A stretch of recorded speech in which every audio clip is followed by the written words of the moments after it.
You ever walk onto a new contract and find out the traveler next to you is making an extra $500 per week?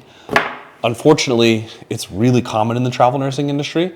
And when that happens, you know you're not earning what you deserve. I own a travel nursing agency, and I'm gonna give you 20 lessons that help the nurses that we work with earn over $200,000 per year. Lesson 1, in her first week at UPenn, a traveler named Brittany took full report, introduced herself to all her patients, wrote on their boards, and she was in the middle of actually charting an assessment when a staff nurse who wasn't on the schedule showed up late, trying to pick up overtime, demanded that Brittany float, tried to take over basically. So Brittany politely tried to reason with her, and it turned into a full-blown staff versus traveler argument. The staff nurse cursed her out in front of the whole floor, but Brittany ended up finishing her assignment without floating that night because the nurse was just being so ridiculous. Well, it turns out she woke up to a recruiter call saying that she was fired. The staff nurse was super unprofessional and definitely in the wrong, but she had better connections than Brittany.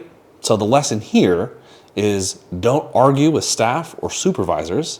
Make sure you escalate professionally and let the recruiter fight the battle. She would have had to float that shift, but her recruiter could have taken it all the way to the DON and gotten a more reasonable answer for the future. Lesson number 2, a med-surg teletraveler took a contract at UMass Memorial and was pissed when they floated her to ER. The charge nurse, on the other hand, could not care less and actually rolled her eyes when she complained. That instant, she knows she had to get the heck out of there, right? I mean, I probably would too. She had to get a new contract, new agency, new recruiter, and they needed her to start as soon as possible. So she was really happy to quit on the spot and kind of give it to him a little bit. Well, turns out 10 years later, she applied for a staff position and discovered she was permanently blackballed from the entire system. They marked her as a DNR for her unprofessional exit, which in the staffing industry is a little bit different. It stands for do not rehire. But the lesson here is that DNRs suck, dude. Don't burn bridges. Make sure you're communicating professionally, even if everyone else sucks. Lesson number 3, Jessica was a veteran ER travel nurse, but she was getting burnt out working level 1 and 2 trauma centers. So she felt the constant pressure of clearing the board. One day after feeling especially guilty, rushing a discharge, a friend happened to text her bragging about like how great her contract was. She was at a small town hospital where they have time to treat patients like actual human beings. So on Jessica's next contract, she tried an everyone knows your name type of small town, 600, 800 people, right? Just tiny. So on her first STEMI, she saved a man's life. And a week later, she ran into his wife at the grocery store and got like actual real hero treatment. None of this like pizza in the break room, Marvel poster on a wall crap. She was walking around small town famous. It actually really helped her with the reason she became a nurse in the first place. The lesson here is try critical access hospitals. It's not for everyone, but if you're confident in your skill set and your critical thinking, it can be a cure for burnout. Lesson number 4, I pitched a first-time traveler $2,500 a week in North Dakota, and she told me to stuff it because it wasn't enough money.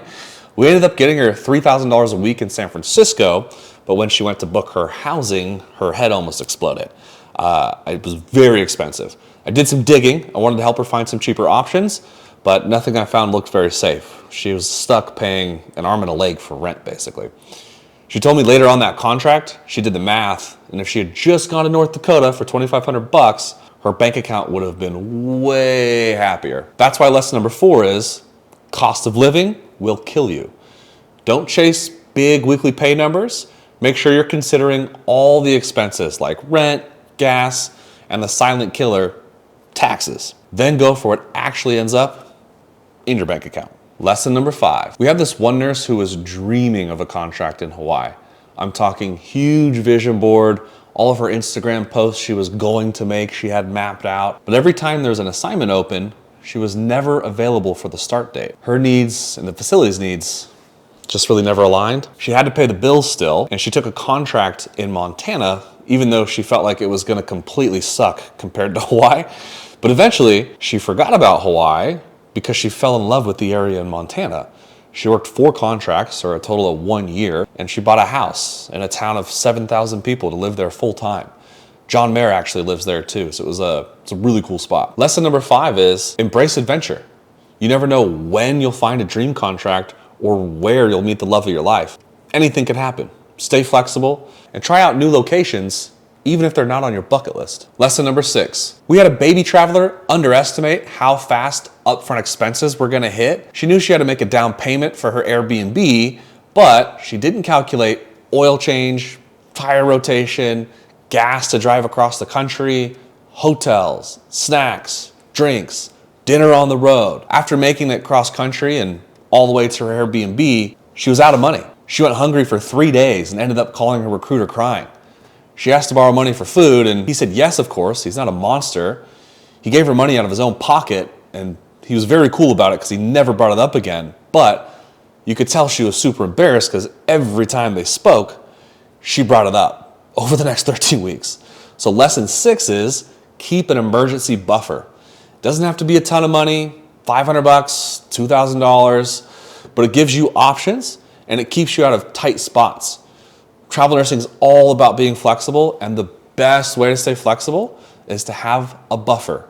Keep a savings. Lesson number 7. Halfway through a contract, 11 travelers, all working for the same agency, had their weekly pay reduced from $2,300 to $1,800, right? That's a $500 decrease, and if you're doing the math, that's $2,000 a month. On top of that, the recruiter was threatening to cancel them if they didn't sign the contract on the exact same day.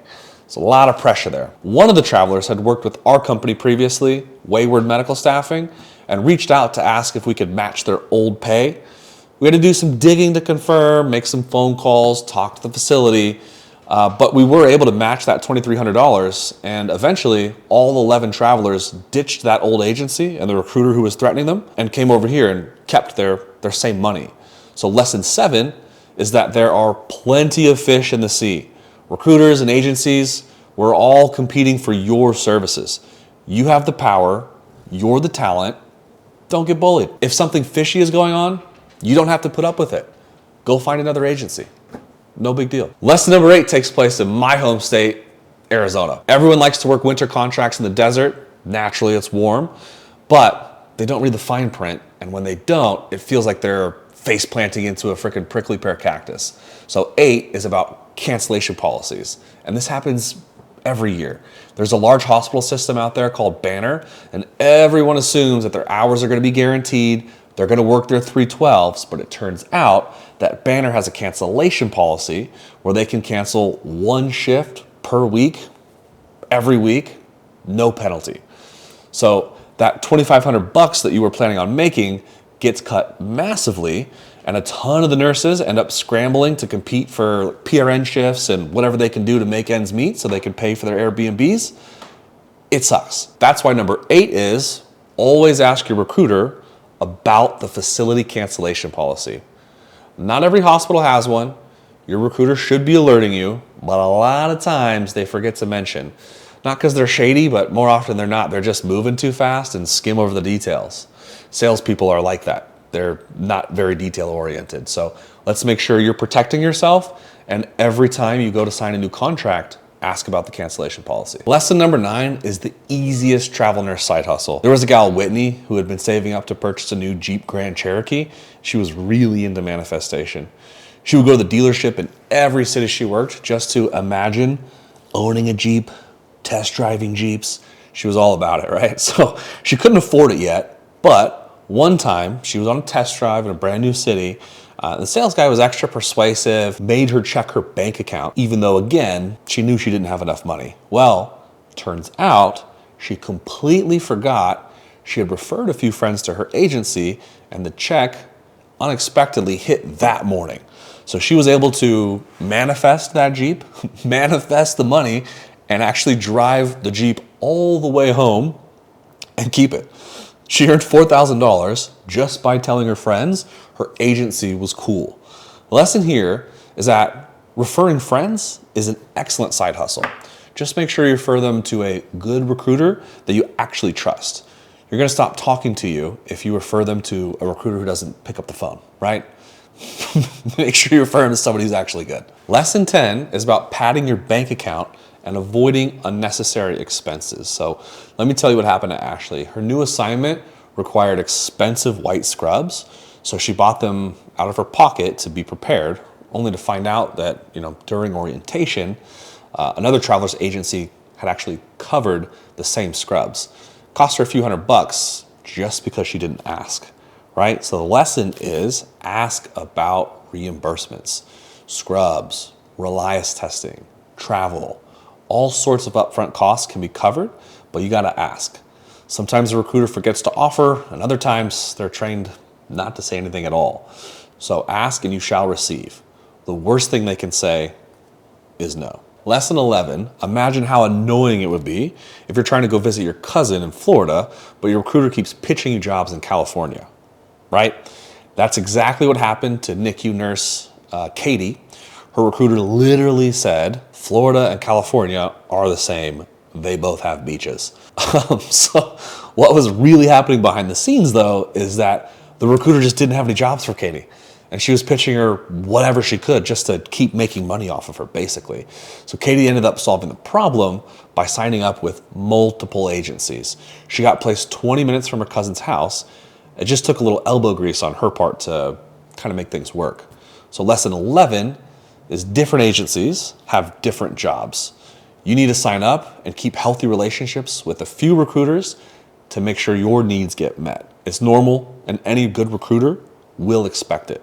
If a recruiter tries to shame you for this, don't work with them. Lesson number 12, I wish every nurse knew before starting their travel nursing career. This happens to everyone, really, but I know specifically a nurse named Sarah who wasn't that interested in travel nursing. She applied to one contract on Vivian. If you haven't heard of it, it's a job board for travel nursing specifically, kind of like Indeed. Anyway, she got bombarded by recruiter texts and emails after just one application. At first she didn't mind it because she would just reply like unsubscribe or stop. But when a recruiter would call her, the same recruiter, same phone number, 3 times in a row, then other recruiters would, within a 5-minute period, I'm not joking, send a text, an email, and a phone call all at the same time. And they just kept coming. That's when she started getting like really annoyed. But then the worst part was all these companies that she had texted stop and unsubscribe to, well, for the next 3 years, they didn't stop or let her unsubscribe. So it turned into a complete feeling of harassment. She worked night shift to make it even worse, right? And so none of the recruiters respected that she was a night shifter. So finally, she ended up changing her phone number, right? The lesson here is don't give your real information to Vivian. Use a Google Voice number and an email specifically made for travel nursing. Vivian will literally apply to jobs for you, which will prompt recruiters to call. It's wild. Lesson number 13 can be a real heartbreaker. We had a traveler going to work in North Dakota to visit her parents for Christmas. She nailed the interview, signed the contract, celebrated on FaceTime with her mom, and started credentialing immediately. And she had, basic standard 2 weeks to complete everything for the new facility, right? You know the drill. It's all the same stuff when you start a full-time job. The vaccinations, TB test, background check, spin around 3 times, touch your nose. It's the whole shebang. She successfully jumped through all the hoops except for the drug screen. She saved that one for last, not really thinking it mattered all that much, and she finished everything with an entire week to spare. But at the last minute, the lab actually mixed up her results and it forced a retest. Even though she did everything right, the lab's delay pushed her start date back. What she didn't realize was the facility had another nurse in their back pocket, and because she could no longer start at the time that the facility needed, they ended up canceling her contract. Not being home for Christmas was bad enough, but the worst part was having to break the news to her mom. Lesson number 13 is, no matter what agency you work with, Wayward Medical Staffing, Aya, whoever it is, do your drug screen first and complete credentialing early. Labs are out of your control, so give yourself some cushion in case something goes wrong. Lesson 14 is about someone, a traveler, not taking credentialing seriously. So Lauren was minding her own business, finally getting some charting done at the end of her shift one day, and the charge nurse pulled her aside and let her know she's no longer allowed to work on the floor. So Lauren freaked out. She thought she was being canceled, but it turns out she had just ignored a month of texts and emails from her recruiter and the credentialing specialist at our agency.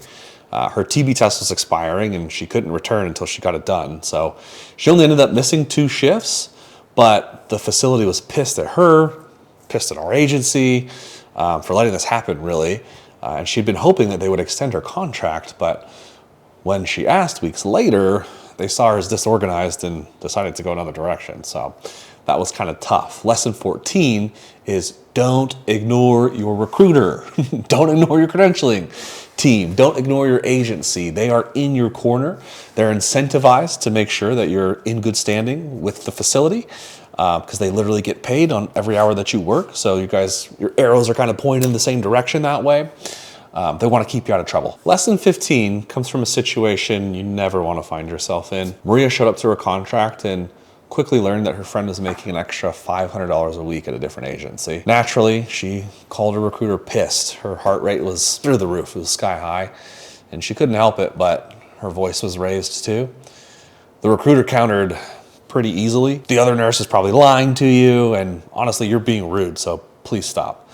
Maria got off the phone, and she was still upset and still underpaid. Luckily, her friend was a real one and sent Maria leverage in the form of a pay stub screenshot. Maria took a breather, gathered herself, and called back with her new leverage. Magically, a contract paying an extra $500 a week appeared in her Gmail. Crazy. She just needed to show that she has proof of this $500. So the lesson here, if you want to earn the most money possible, you got to understand when you do and when you don't have leverage. Leverage is just negotiation power. If you want to make an extra $5,000 on your next contract, there's a link in the description right below to my free guide with 5 proven strategies on how to do it without feeling awkward, confrontational, or difficult. Check it out. Lesson 16. I had a first-time traveler come to me with no idea why she couldn't land a contract. When I talked to her about it, it was immediately obvious to me. She was telling everyone that a block schedule was a non-negotiable. So I broke down the strategic friends strategy.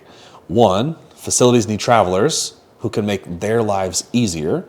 And 2, once your contract starts, show them how awesome you are. Relieve their burden, do a great job on the floor, take extra assignments, make leadership's lives easier, right? 3rd step, make your ask. Once they love you, they'll give you just about anything you're looking for. So you just got to prove yourself first. She reluctantly removed block scheduling from her submissions and landed the first job that she applied to. She made friends with the scheduler, and after 2 weeks, she got dibs on all the shifts that she was looking for. That's why lesson 16 is make strategic friends. The director of nursing, a charge nurse, the scheduler, these are all your top choices. Not only do they make the best references, if leadership loves you, you can grease the wheels for extension contracts, getting your friends hired. It's the best way to ensure a contract goes smoothly. Lesson 17. Man, I see these posts on Reddit and Facebook all the time, and it hurts my soul, man. Travelers take screenshots of like crazy lowball rates, and everyone in the comments, they're like spiraling, dude. They're asking each other, is this really what we're worth? But since I own an agency, I can tell you firsthand knowledge that, dude, it is a glitch. You know your worth. The systems that we use as agencies are automated, and the data comes through dirty, surprisingly dirty a lot of times. It's a natural thing with data. I'm sure you guys encounter it occasionally. But yeah, it's just the nature of the system. It's the one main challenge of posting hundreds of thousands of jobs every single day. So the lesson here is if you see a crazy low rate, don't take it personally. It's usually just wonky data being transferred through the system. It's not you. You know your worth. Lesson 18. I had a baby nurse almost get fired one time. She ended up stepping it up, but it was a tough one. She took a travel contract expecting orientation, support, but on day 1, no one wanted to help her. They knew she was getting paid more than everyone else on the floor. They pointed to the supply closet, they told her what to chart on, and they gave her the number for the lab, the rad, the doc. When she complained about needing help, the charge nurse just rolled her eyes and said, we hired you to help us. Get to it or get out. The lesson here is that hospitals who need travelers are typically a little disorganized, a little short-staffed, and short on resources. So if you want to travel, you need to be confident in your skills, ready to jump in and hit the ground running. Most hospitals require a minimum of 2 years experience, and some even require prior travel experience. They're paying top dollar for you to help them, not for them to train or help you. Less than 19 is painful if you choose to learn the hard way. None of our nurses at Wayward have been audited by the IRS, but the horror stories are real. Doing your own taxes with TurboTax, and then not realizing that you missed something, and years later the IRS comes knocking, saying something about your multi-state filings were wrong, or your expenses weren't duplicated for your stipends properly. It's something you just shouldn't mess with. This is why we always send our travelers to Travel Tax. I'm not an affiliate with them in any way. I just respect the owner very deeply. He was involved in the founding of the Las Vegas Travel Nurse Convention, TravCon, and knows the game like the back of his hand. Save yourself the headache and call Joseph Smith at Travel Tax. There will be a link in the description next to our guide on how to earn an extra $5,000 on your next contract. Lesson 20 is the most meaningful. If you're on the fence about travel nursing, this one's for you. There's a nurse on Reddit who was on her way home for the weekend to see her family. She got the alert that her W-2s were ready, so she pulled them up while she was walking to the next gate and started uncontrollably crying, feeling like people walking by must have felt she was psychotic. She grew up dirt poor, spent 37 years in survival mode, trying to provide for her kids, keep her head above water, and never in her wildest dreams did she imagine she'd make 6 figures in less than a year. She wanted to go tell her 15-year-old self that it would all be okay one day. The lesson here is that the money can be life-changing. Take the contract. Your future self is begging you. All right, that is all 20 lessons. If you made it this far, you are already ahead of 90% of first-time travelers. So subscribe, because I post pay, contracts, and all the red flag stuff that nobody explains, so you don't get lowballed or blindsided. And if you're using Vivian right now, click this next. This is how you protect your sanity and still find real contracts.